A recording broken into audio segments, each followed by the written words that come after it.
A very good evening. Many thanks for staying with us here on TV47 Spotlight. These are some of the stories making headlines tonight. On TV47 Spotlight tonight. Runaway cancer graft.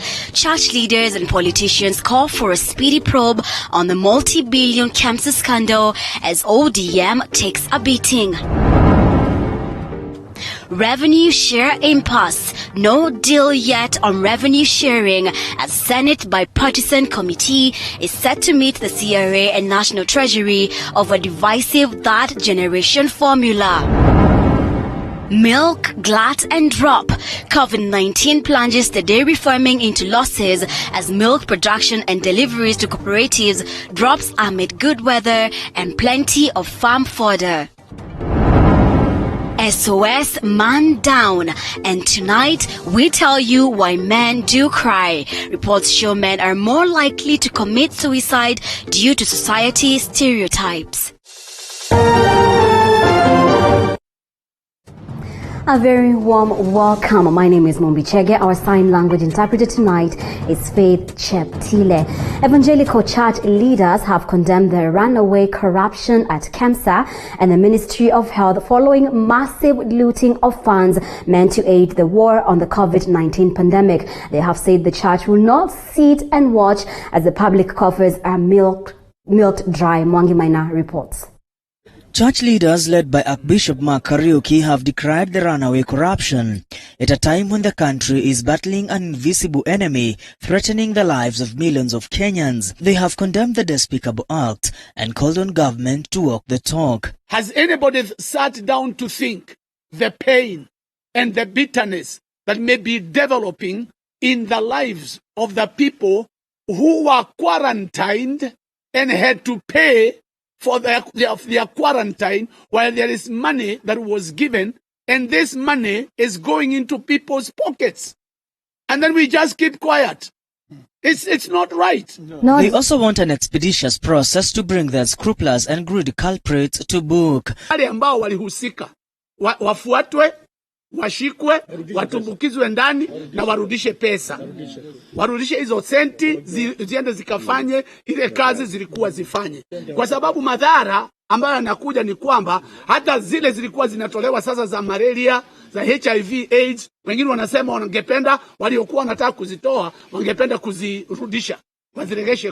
The church has promised to take a new approach in the fight against corruption at a time when the opposition is weakened to keep the government on toes. Tangu aende katika handshake, where are they? I am not sure where ODM is. The church would like to see ODM the way it was when we voted for the ODM to become the opposition party. So can they go back to their job? We are people who pray and hear God properly. So we are saying, we are observing and we are really watching. We are really watching so hard. They have expressed concern and deep regrets as donors threatened to cut COVID-19 funding earmarked for Kenya.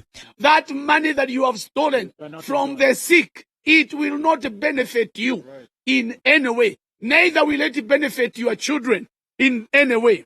At the same time, ANC party leader Musalia Mudavadi has called on President Uhuru Kenyatta to form a judicial commission of inquiry over the looting of COVID-19 funds. Na uwezo wa kipekee, uwezo ambao hakuna mtu yeyote mwingine ambao nao. Aunde tume ya kisheria ya judicial ambayo itachunguza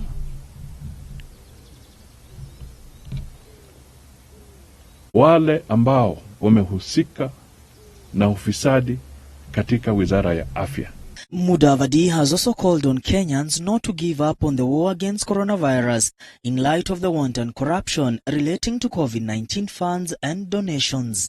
As the talk on corruption at KEMSA and the Ministry of Health continues to take center stage, church leaders want President Uhuru Kenyatta to crack whip at the Ministry of Health and at KEMSA to ensure that all officials who are involved in embezzlement of funds have been brought to book. Reporting for TV47 from Nairobi, my name is Mwangi Maina. Now, there may be no Senate Kamukunji on Monday or a special sitting on Tuesday on the proposed revenue formula as was expected. The 12-member committee is set to meet the CRA and Treasury tomorrow to strike a deal on the stalemate. The committee is seeking a reprieve for counties likely to lose in the proposed third generation revenue sharing formula. The 12-member committee was expected to table a report this week after days of deliberations on the matter. After days of lengthy meetings in an attempt to reach a consensus on the proposed third generation sharing formula that has starred division in the Senate, the wait for that consensus could be longer. The 12-member bipartisan committee is now expected to meet the CRA and National Treasury Monday for further talks on the protracted stalemate. Religious leaders now insisting that the Senate should be transparent and swift in making a decision. Pia tunasema, jamaa waje kutuhangaisha wakati kauli haraka, waje kutuhangaisha, na wanatuhangaisha kwa sababu kila mtu anaangalia, anataka kujua ikienda hivi mimi nitapata ngapi, ikienda hivi nitapata ngapi. Kwa hivyo inakuwa tu ni mbinu zao. Sasa tutaongozwa na watu ambao wana mbinu za wizi miaka ngapi? Si lazima tufike mahali tuseme potelea mbali, wacha tuinuke tuone kama tunaweza kuleta mabadiliko. Kangundo Member of Parliament Fabian Kule noting that a lot of activities have stalled in the counties and thus the need for the Senate to solve the stalemate as soon as possible. Shida iko kwa delimitation of our county government. Mkiona vile county government Kenya tuligawanyisha kikabila. Kaunti kama Alamu iko na watu 150,000, ni kama hii Matungulu constituency. Ukiangalia kaunti ya Tana River ni watu 300. Kaunti ya Kiambu iko na 200 million. Munafaa kuangalia border kwanza before you think about CRA. Kwa hivyo nasema muende mconsult IBC, muangalie border lisikuje vizuri, ndio tugawane pesa vizuri. On Friday, President Uhuru Kenyatta urged the senators to reach a consensus on the proposed formula by CRA, seeking for its implementation, with his deputy William Ruto seeming to take a different stand, saying that it's important for populous counties to get additional resources, but marginalized counties should not register big losses. And in politics, Deputy President William Ruto has praised Jubilee MPs who he says have stood firm despite threats, blackmail and intimidations to defend the party's development agenda. The DP says some leaders were keen to divide the party and frustrate its unity and development agenda for the country so as to achieve their selfish ends ahead of 2022 elections. Addressing grassroots leaders from 13 counties drawn from the Kikuyu community at his Sugoi home after a Sunday service, the Deputy President noted that some leaders were doing everything possible to hijack the Jubilee agenda for Kenyans. Leaders present, Susan Keheka, Kimani Ngunjiri and Caleb Kositani, drummed up support for Ruto's 2022 presidential bid.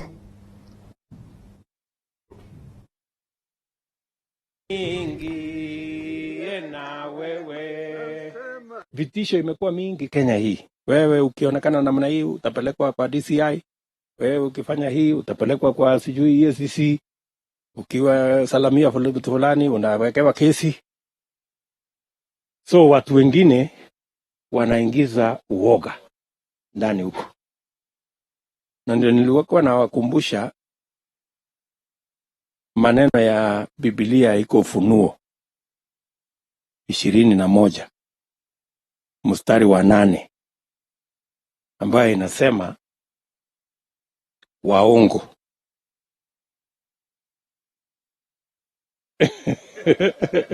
waongo kwanza, wazinzi, wanaoabudu sanamu, alafu na waoga hawaendi mbinguni. Sasa ukikubali kuwekwa uoga Kenya ya saa hii, utakosa ya dunia na utakosa ufalme wa mbinguni. So watu wajihadhari sana.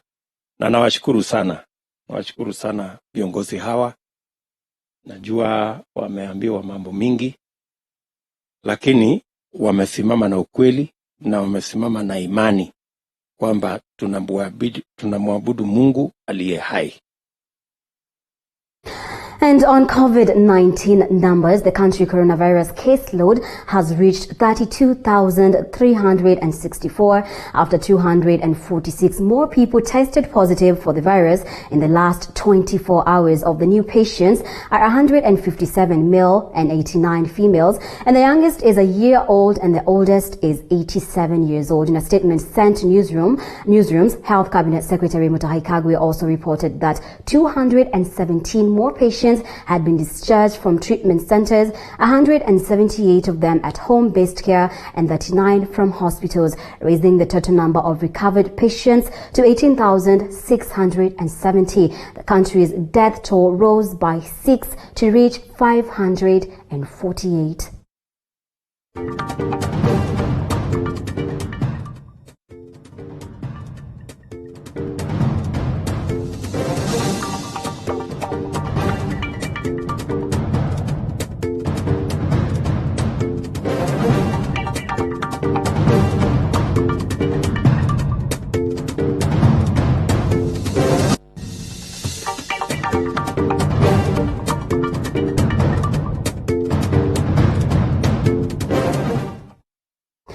And the local dairy sector is reeling from the effects of COVID-19 pandemic as it records sharp drop in milk deliveries to dairy cooperatives and processors. Data from Kenya Dairy Board industry regulator indicates that the pandemic has hit hard the sector, registering up to 36% decline in deliveries since March, despite availability of pasture and water due to good weather witnessed this year.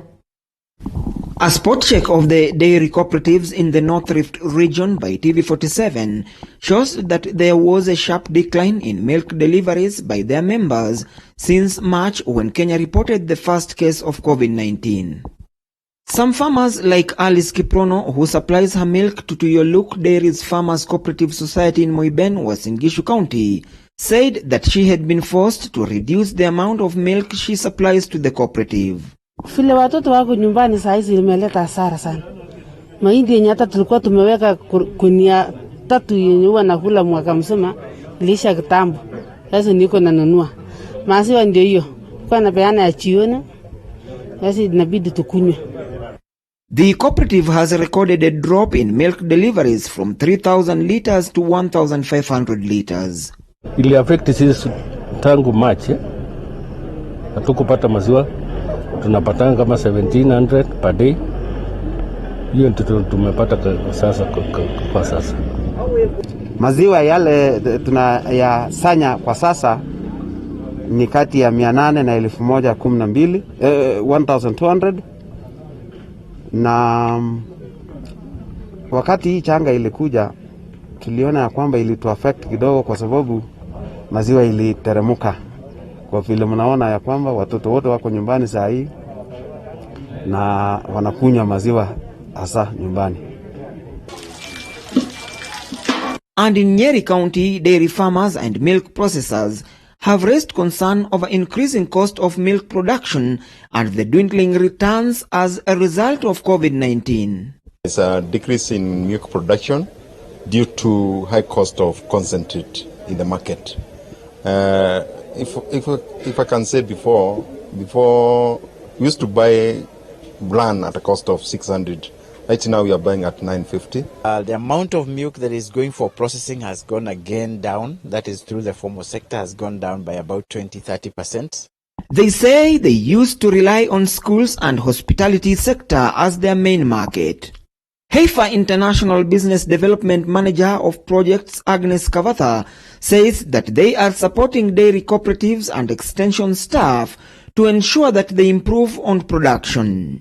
Tuweze kukabiliana na hili janga kwa sababu tunahitaji production iendelee na tunahitaji wakulima waendelee kupata income. So during this period it was so hard to even implement our activities, and we realized that without us having the proper guidelines and materials in the ground, we may not be in a position to assist. Calvin Chitwa, TV47. Thank you for that report, Calvin. Thank you for staying with us here on TV47 Spotlight. Let's take a quick breather. We'll be back with more in just a moment.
Welcome back to TV47 Spotlight. Now, Agriculture Cabinet Secretary Peter Munya has declared the Galana Kulalu Model Irrigation Farm ready for opening after the private sector. The CES who visited the farm on Friday expressed satisfaction with the progress of work done so far. The model farm boasts of installed irrigation systems and cropping by the National Irrigation Authority. The project is part of the government's long-term commitment to diversify Kenya's agriculture to include irrigation instead of the current of a reliance on rain-fed agriculture. The model farm is 10,000 acres, of which 5,200 acres have been planted. The entire farm will eventually be equipped with infrastructure that allows irrigation.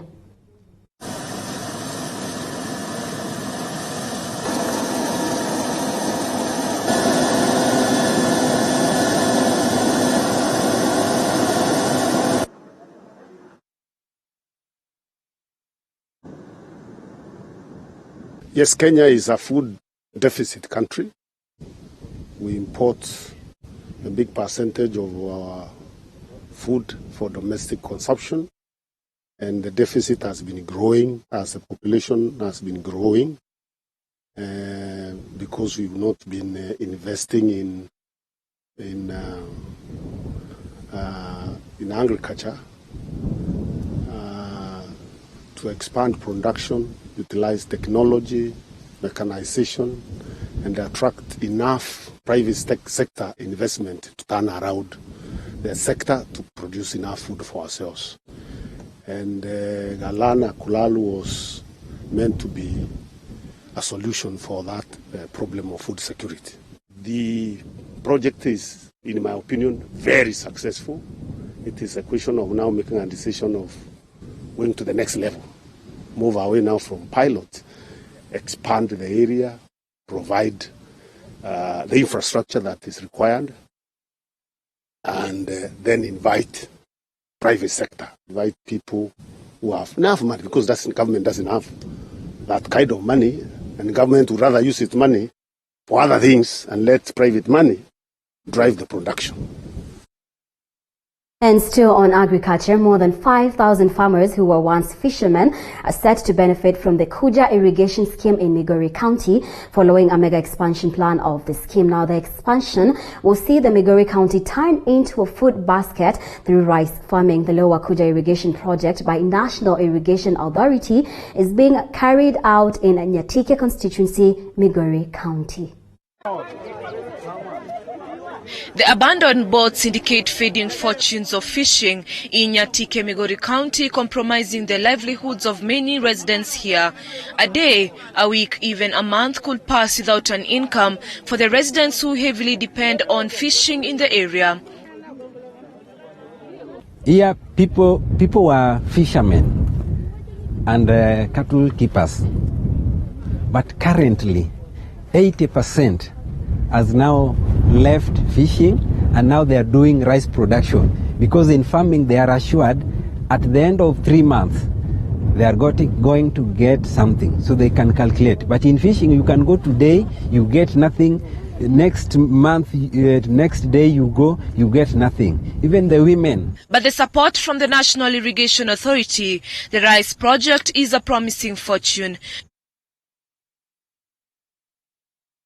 Through the Lower Kuja Irrigation Development Project that has taken up to 3,500 acres of land in Phase 2 in Sagma and Owiro area, 800 farmers have successfully been sensitized and are currently benefiting from rice farming, with the number set to increase to 5,000 as the project enters Phase 3.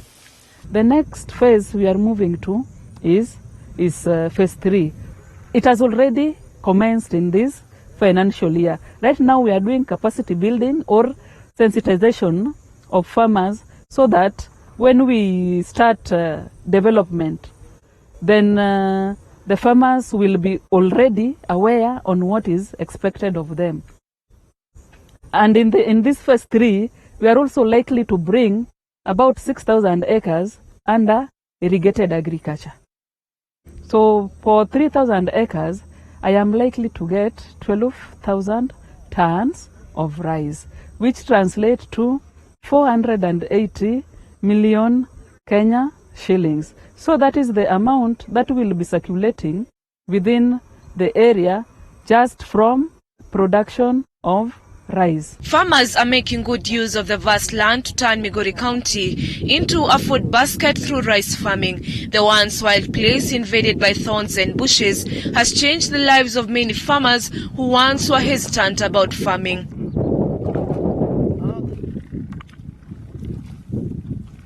Through flow of water by gravity through canals from Orango intake along the banks of River Kuja, the farmers are all smiles due to improved livelihoods from rice farming.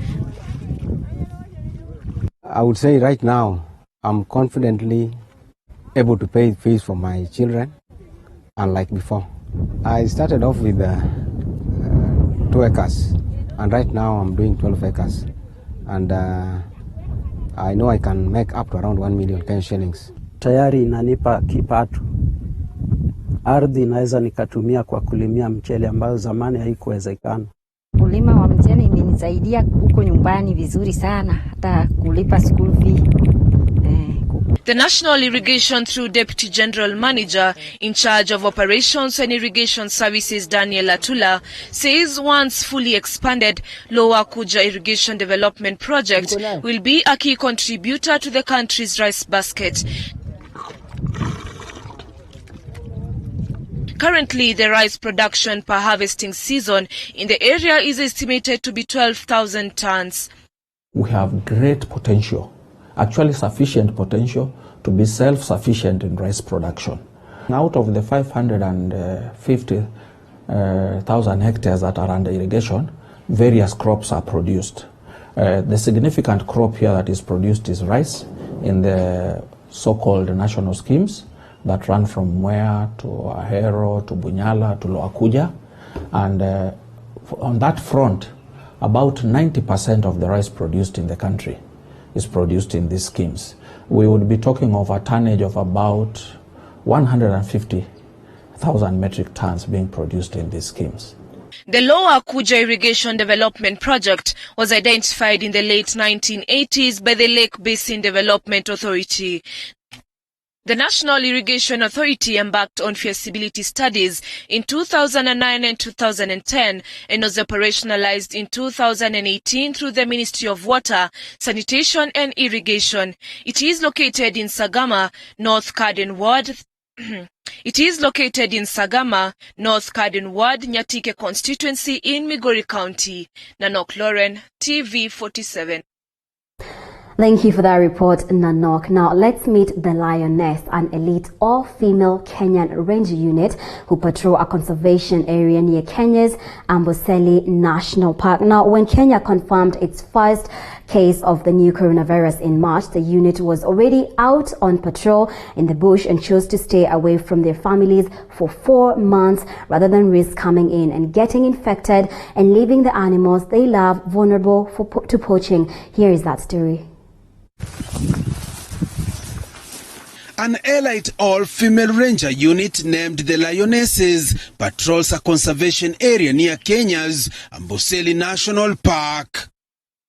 The recruits are drawn from the Maasai community who live around the park. As the women patrol, their bonds are clear. They chat and joke on the long walks in between visits to residents who they ask whether predators are bothering local cattle or if any strangers are moving through the area. 24-year-old Purity Amleset Lakara is one of the Lionesses. While we are on patrol, sometimes we take some time to visit the community around. We serve the community around. We share with them some information. Information like we ask them if there is any predation case, any incident that they have come across that we might not be aware. They share with us information freely because they love us. We are just from this local community.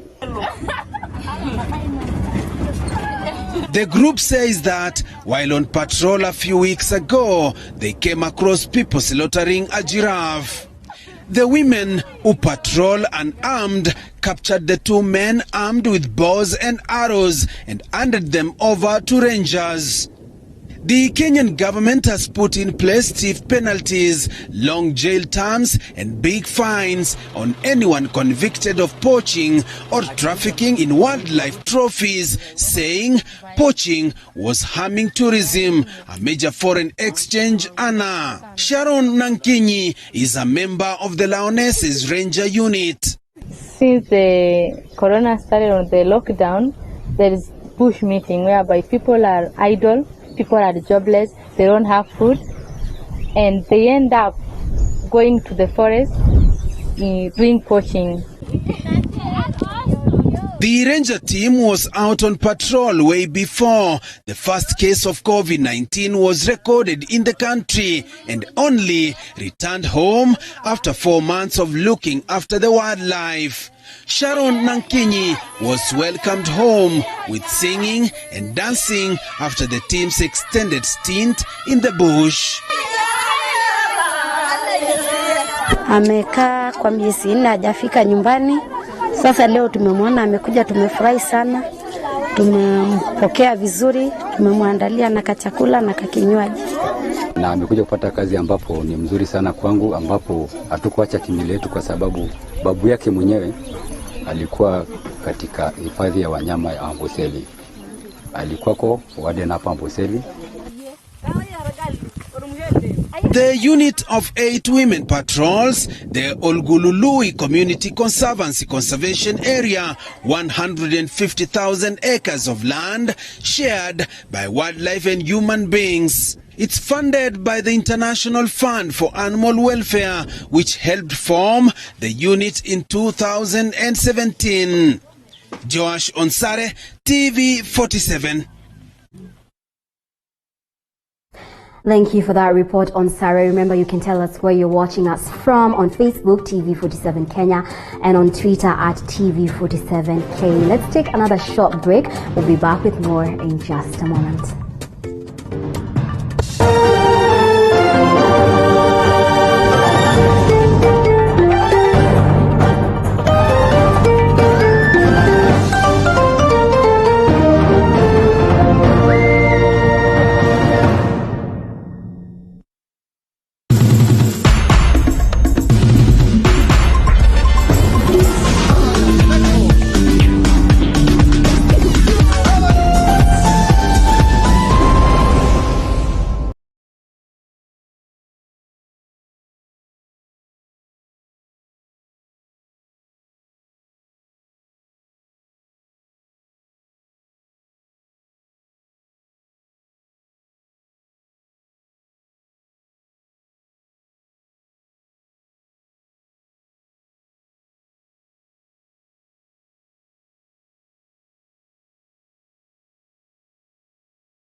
Welcome back. Now back to the KEMSA runaway corruption. The ODM party has come under sharp criticism for calling on investigative agencies to go slow on the matter. Kenya National Union of Nurses Secretary General Seth Panyako has taken offense with a statement by ODM Secretary General Edwin Sifuna saying the EACC and DCI should wait until a proper audit has been conducted at KEMSA. Panyako decried that ODM is shielding corruption suspects. On Saturday, ODM Secretary General Edwin Sifuna called for a structured probe on the alleged corruption at KEMSA. Sifuna argued that the investigative agencies should be called in once a thorough audit has been completed, remarks that have elicited sharp criticism across the political divide and health workers union. It is disheartening to hear no less than a senior government official, no less a senior government official than the deputy president, go public with improper statement that at least now nobody will blame me for stealing COVID-19 funds. This statement suggests that it is okay for the funds to be stolen for as long as he is not to blame.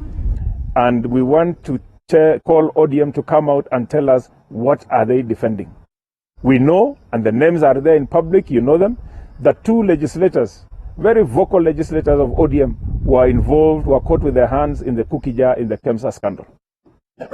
We want to know how much did the ODM leadership, the top leadership of ODM, how much did they benefit from this KEMSA scandal? Nataka kuuliza Raila Amolo Odinga aambie wananchi wa Kenya ikiwa kama yeye ndiye alimduma Sifuna, kwa sababu kila mbu anayepwega ako na mwenye mmiliki, na mmiliki wa Sifuna sisi tunajua ni mheshimiwa Raila Amolo Odinga.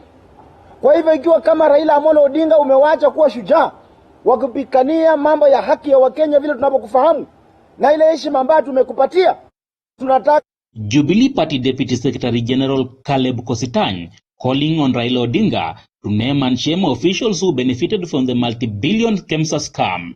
Na kuipa KEMSA ni kuua wauguzi. Kuipa KEMSA ni kuua madaktari. Kuipa KEMSA ni kuua wananchi wa Kenya.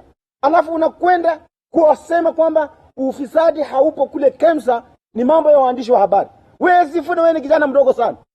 Kama unaingia siasa ati uende uibe au utumiwe, umepewa pesa, umehongwa, atutetee wafisadi ambao wako ndani ya ODM, wacha nikuambie, get out of health sector. Hautafanya ufisadi kwa idara ya afya.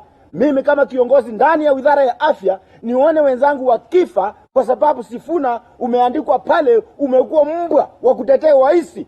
Kenya National Union of Nurses Secretary General Seth Panyako says Sifuna is shielding the perpetrators of the abhorrent scam. Mng'olewe kutoka chini mpaka juu. Mwene na ufisadi. Nyinyi mnafikiri vyama vimekuwa mali yenu ya binafsi. Mnaweka ndani ya mifuko ili mtumie kufanya ufisadi. Wewe Sifuna, wacha nikuambie, mikono yako imechafuka. Mikono yako umetia ndani ya pit latrine, inanuka. Hapana kuja kusema kwamba kuna ufisadi. Wewe ni DCI, wewe DCIO, wewe ni EACC, wewe ni police, wewe ni Transparency International. The duo are accusing ODM of relentlessly trying to divert the attention of Kenyans and national donors by dragging the name of the deputy president into the scam. KEMSA CEO and two other directors were suspended last week to allow investigation on alleged dubious tendering for procurement of PPEs essential for fight against COVID-19. WHO has already withdrawn its funding for Kenya's COVID-19 program. Mulindi Kerry, TV47 in the county of Kakamega. Now, more often than not, men have been labeled to be solid characters in the society and have not been given the men's space to be and become themselves. This has led to distress, depression, and even worse, suicide cases among men. And as Nanok Loren reports, the pandemic has not made the situation any better. A research done in March this year by the Kenya Police Service has shown that suicide rates in the country among men stands at 76.3% and 23.7% among women. With these truths and the realities, Do we continue saying that we are going to continue mining data on matters to do with women in terms of gender? Are we going to disadvantage men?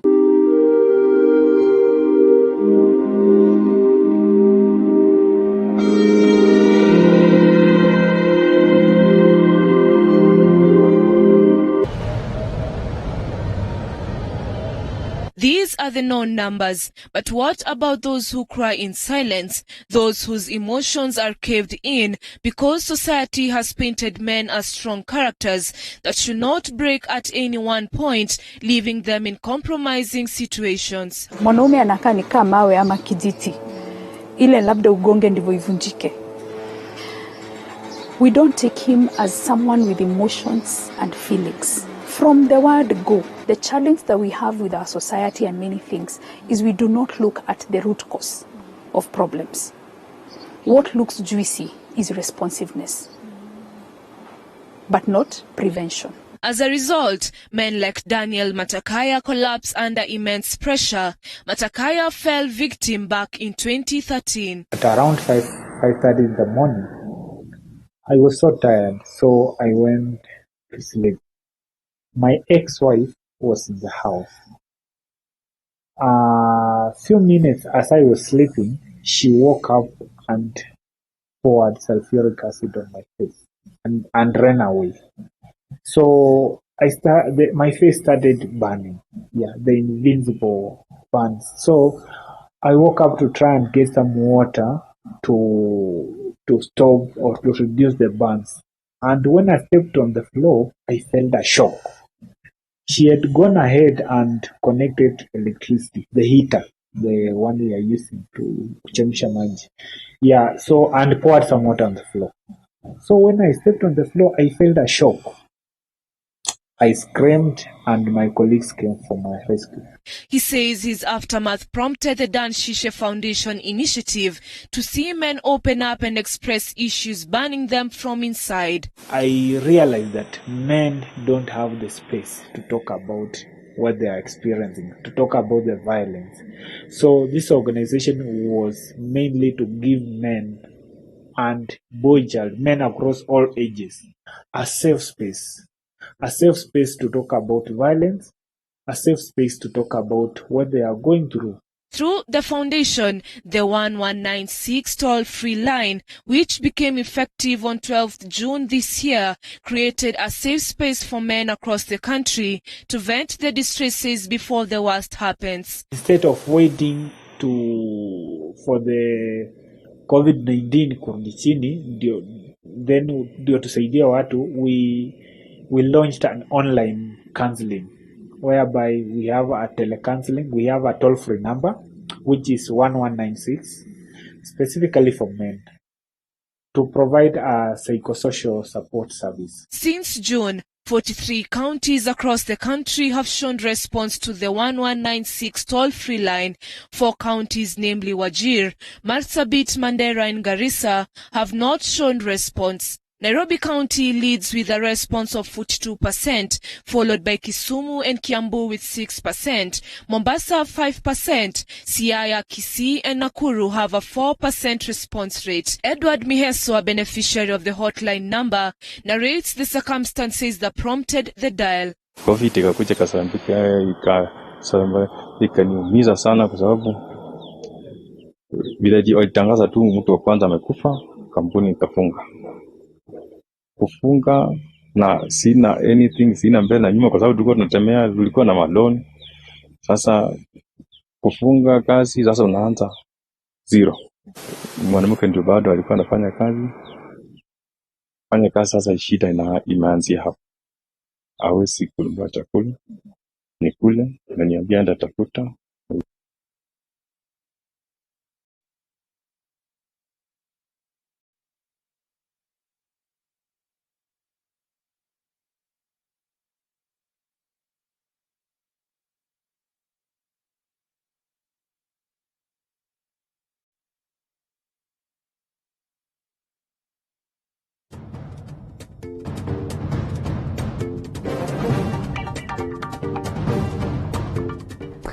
hard times for the boy child, according to that report by our very own Nanok Loren. Thank you so much, Nanok, for that report. Let's take a short breather.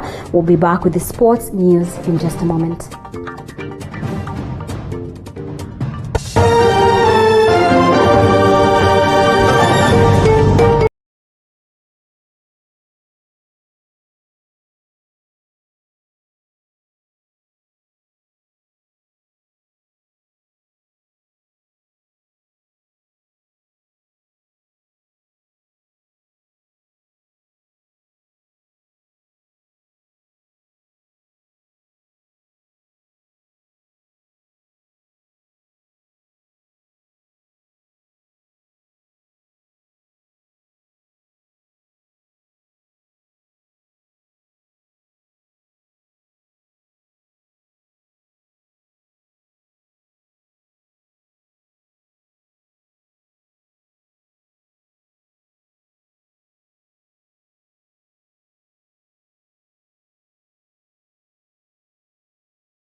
Welcome back. Now in the world of sports, Timothy Cheruiyot continued his dominance in the 1500-meter race, surging to a second consecutive victory in the Diamond League Series, clocking 3 minutes 30.25 seconds.